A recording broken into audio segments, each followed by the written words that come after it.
My son's friend moved in. What happened next? I offered him a room because he'd lost everything. He gave me back something I thought I'd buried with my husband, hope. There was only one problem: he was my son's best friend. And what happened next changed our family forever. Hi, everyone. If you love real, complicated stories about love, family, and second chances, watch till the end. My name is Margaret Chen, and I was 70 the spring my son David phoned with a request that reopened every silent room in my house. Mom, do you remember Alex Rivera, my roommate from college? Of course I did. Polite, careful with his words, the kind of young man who rinsed his plate without being asked. He got laid off, David said. His apartment building's going condo. Could he stay with you for a few weeks, just until he finds his feet? I looked around the house I'd shared with my late husband, Robert, a 4-bedroom museum of our life together, a guest room made for company that never came. I heard my own voice answer, "Tell him to come by tomorrow. We'll set some rules and see if it feels right." Alex arrived with a duffel bag and a bouquet of grocery store flowers he tried to hide behind his back, as if kindness might embarrass me. He was 25 now, taller, steadier, dressed like a man who wanted to be taken seriously. During tea at my kitchen table, I laid out my conditions: share groceries and utilities, respect quiet hours, no overnight guests, advance notice if he'd be late. He listened the way my best students used to listen, pen still, eyes on me, absorbing the subtext. "I'm grateful, Mrs. Chen," he said.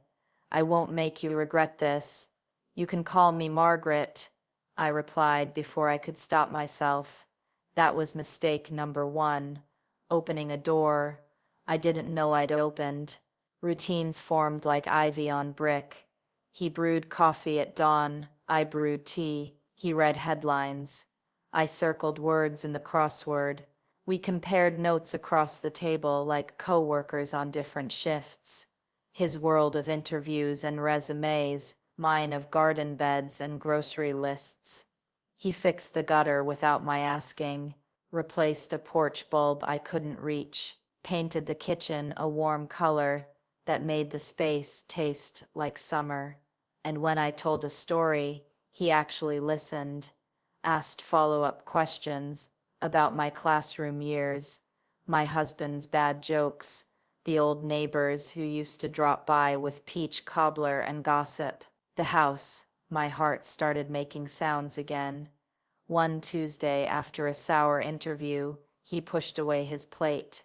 "Maybe I should take whatever comes. Any job. I'm tired of feeling like a failure." I set down my fork. "Alex, I once took the wrong teaching position because I was afraid. 2 years of misery delayed the right opportunity. Don't sell pieces of yourself to feel safe." He sat quietly a long moment, eyes shining in a way that made me look away. "Thank you, Margaret." The way he said my name, Margaret, landed somewhere I hadn't dusted in years. The lines were obvious, painted bold. He was my son's friend. I was old enough to be his grandmother. We were under the same roof, so we kept things proper. Doors closed, voices calm, dinners brief but warm. Then came the night I couldn't sleep, the anniversary of Robert's passing. I found Alex at the kitchen table, laptop closed, an extra mug waiting like he somehow knew. "You don't have to be strong all the time," he said. "I'm not strong," I whispered. "I'm just practicing." He stood, meaning to offer a simple hug, and I stepped into it before good judgment could object. It wasn't romantic. It wasn't anything improper. It was a person-shaped space closing around the ache I carried. We separated quickly. He stared at the floor. I stared at the kettle. "Thank you," I said. "For what?" "For remembering I'm still human." He smiled sadly. "So am I. We went to bed like strangers who'd shared a secret. A week later, the neighborhood group chat went off like a siren. Someone had snapped a long lens photo of us unloading groceries together, our heads bent toward each other, laughing at some shared joke. The caption did the rest. "Isn't that Mrs. Chen with a young man living in her house? Her son's friend, I hold at her age." My phone buzzed until it buzzed no more. David's name flashed. "Mom, what am I looking at?" "You're looking at a mother helping your friend carry eggs." David was quiet long enough for me to hear my own heartbeat. "Why didn't you tell me he moved in?" "I wanted to prove it wouldn't be a burden before I asked you to be impressed." He exhaled, and behind the breath I could hear his fear.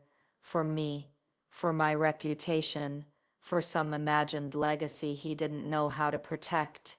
"Are people saying things?" "Yes," I said, "they're saying things. But we know the truth." "Do we?" he asked softly.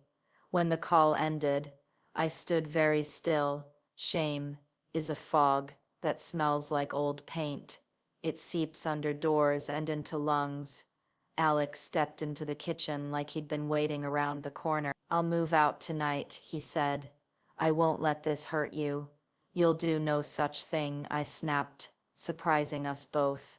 Running teaches small minds they're big. He looked at me with something like awe. "You're braver than me." I didn't feel brave. I felt 70 years old and tired of asking permission to be kind. It happened on an ordinary evening. He'd just received a rejection from a company that had promised a second interview. I found him on the back steps, shoulders slumped. "You are not your last no," I said, and sat beside him. The dusk pressed softly against the house. Crickets rehearsed summer. He turned to thank me, and his hand found mine, the safest place to put his disappointment. My fingers closed around his without asking my permission. We didn't speak. We didn't kiss. We just breathed in the same small space until the porch light clicked on automatically, catching the wet in both our eyes. "Margaret," he said carefully, "if I were 40 and you were 40, this would be simple. But we're not," I said. "No," he swallowed. "We're not." We let go at the same time, as if choreographed. The next day he knocked on my office door. "I'm going to take a sublet across town for a while. Give you space. Give us space. I won't disrespect your home or your son." I nodded, pretending the decision hadn't already cracked something inside me. "Thank you," I said, "for being decent." He gave me a sad half smile. "Decency is the only thing I'm sure I can afford." He moved out that weekend. The house went quiet in a way that felt like an accusation. 2 months passed. I learned the shape of absence again. Then, on a hot Thursday afternoon, the world tilted. I was pruning roses when the path lifted to meet me. A spinning, breathless tilt. I woke on the ground, the shears beside my hand, the sky too bright. Later, I learned a delivery driver had seen me fall and called 9. When I opened my eyes in the hospital, Alex was there, hair tousled, tie crooked, fear raw on his face. "Who called you?" I whispered. "David," he said. "We still talk sometimes." He looked exhausted and protected, like a man who'd sprinted without choosing to. "I'm okay," I said. "Just dehydration. You are not allowed to collapse alone." The words came out sharper than he meant. He took a breath, tried again. "I'm sorry. I've had 2 months to practice saying nothing, and still can't say the right thing." "The right thing," I said, "is whatever you can say honestly." He nodded, then quieter. "I miss home." So did I. When David walked in, he stopped short at the sight of Alex holding my water cup. His face flickered through a dozen emotions and landed somewhere I didn't recognize. "Grown up." "Alex called me from the ambulance," he said. "Stayed until you were stable. He cares about you, Mom." I waited for the avalanche, the lecture, the shame. Instead, my son did something I will bless him for until I'm gone. He pulled up a chair and listened. Alex didn't give speech. He just told the truth in small, careful sentences about loneliness, about admiration that had surprised him, about the line he'd chosen not to cross, and the feelings that didn't vanish just because he left. David rubbed his jaw. I wanted to be the good son who protects you. Maybe I forgot you're the one who taught me what love looks like. He turned to me. Do you want him in your life? Yes, I said. Not because I'm foolish, because I'm alive. David nodded. Then we'll do this the right way, carefully, honest. The relief that moved through my chest felt suspiciously like forgiveness. We did not rush. Alex visited on Sundays first, then Wednesdays too. We cooked together, talked on the porch, laughed at things too small to matter to the internet, and too large to explain to anyone else. We told David everything. We told no one who preferred gossip to truth. The neighborhood chat found new bones to chew. When the job offer came, a good one, aligned with who he is, Alex brought champagne. He almost dropped from excitement. We drank half a glass each, and cried, which is to say, we did what you do when the world finally agrees with the future you were brave enough to imagine. He moved into an apartment close enough to come by after work. I joined a book club because he said he'd listen to me talk about novels even if he hadn't read them, but also maybe he would read them. We were not mother and son. We were not caricatures. We were two consenting adults, navigating a road that has no map. The first time he asked if he could kiss me, he asked like this: if we weren't afraid of anybody's opinion but our own, would it be all right if I kissed you? I closed my eyes for a heartbeat and tried to hear my fear above my pulse. When I opened them, I gave the only answer that kept me honest. Yes, I said, but only if you're ready to keep being decent afterward. I don't know how to be anything else, he said. He kissed me in my kitchen, where the paint he'd chosen glowed like a small sunrise. It was tender, careful, a promise written in the handwriting of two people who respect each other. At the holidays, David brought his family. Alex came early to help brine the turkey and let the grandkids put stickers on his suit jacket. My dining room, silent for years, hummed with the clatter of forks and the rude joy of second helpings. When it came time to say grace, my son cleared his throat. God, thank you for this food, this table, and for all the ways love shows up where we don't expect it. Help us protect it when it does.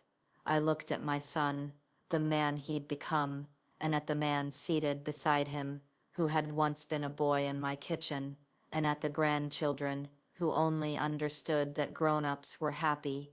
Hope, I realized, had not returned to me because I offered a room. It had returned because I opened the door again to truth, to courage, to the idea that family is sometimes chosen in scandal and kept in kindness.